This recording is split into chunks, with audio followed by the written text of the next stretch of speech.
Welcome to the Choose Love podcast, a show that chronicles the extraordinary love stories of ordinary people.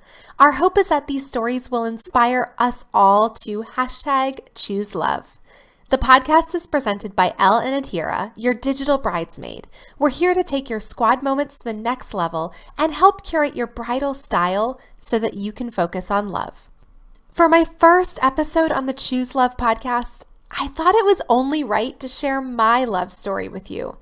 And it's a doozy, mainly because I was the girl who never wanted to fall in love in the first place.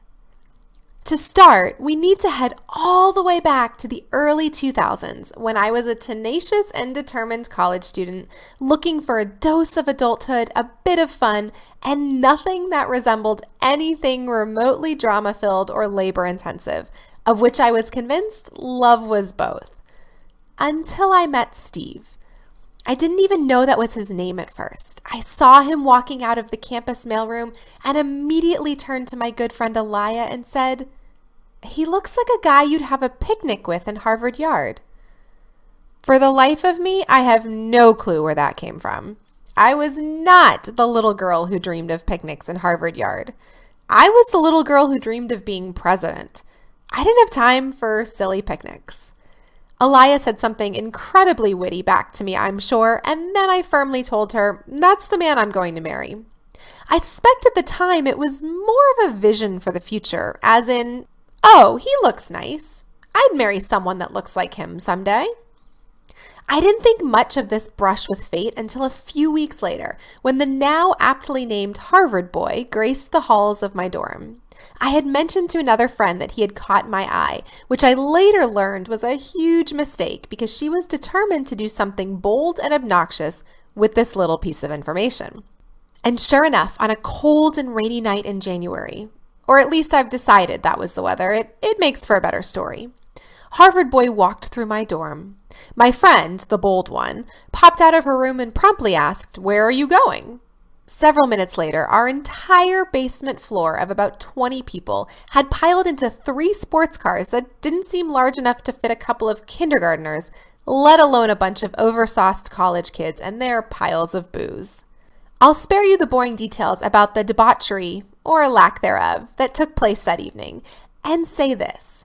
I spent the entire night falling in love with Harvard boy and waited 5 excruciatingly long days before he came around and asked me to dinner.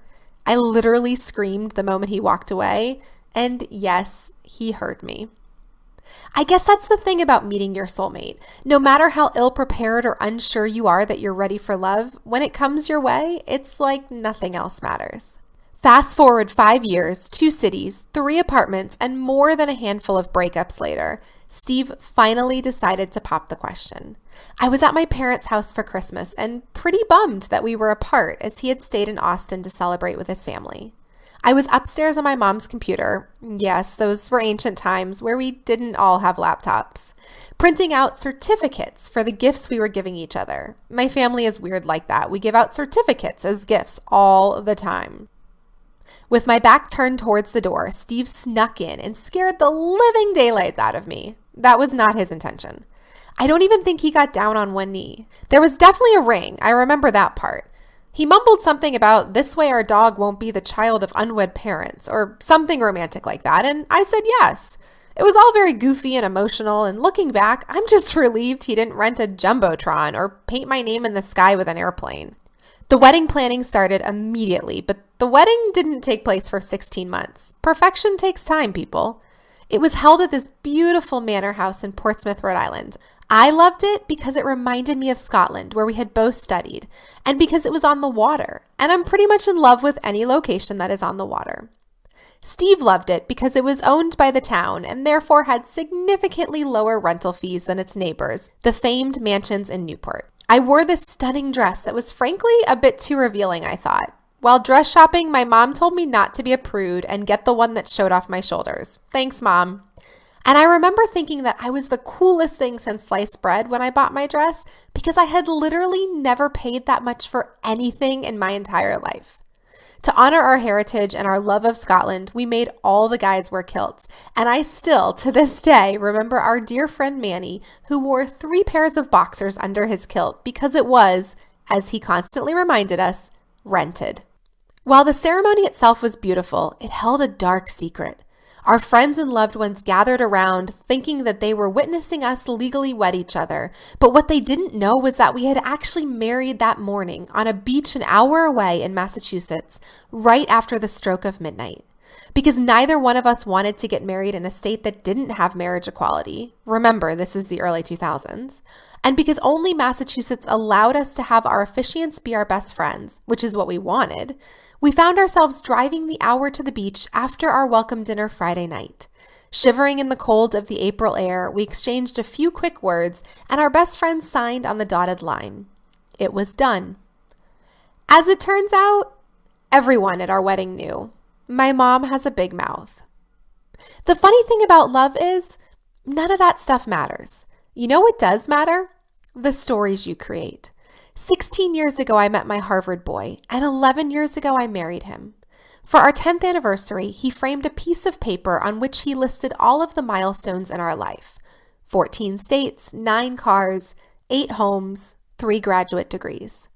But the thing that stood out most to me on that list was the final one. 120 months without a rest for the disappearance of the chocolate bunny. You see, that's the thing about love. Love is creating stories with another person that no one else will ever know about or understand, but that are forever intertwined in your life and shape the memories that you'll never forget. And that is my love story. Thanks so much for listening to the Choose Love podcast, where we chronicle the extraordinary love stories of ordinary people. Our hope is that these stories will inspire us all to #choose love. Make sure to share the show with your friends and to leave us a review on whatever platform you listen on. If you'd like to nominate a love story for the Choose Love podcast, email info@elleandadhira.com. The Choose Love podcast is presented by Elle and Adhira, your digital bridesmaid. I'm Meg Wheeler, and if you want to follow more of my love story, you can find me on Instagram at Meg K. Wheeler. This is the Choose Love podcast. Thanks for listening.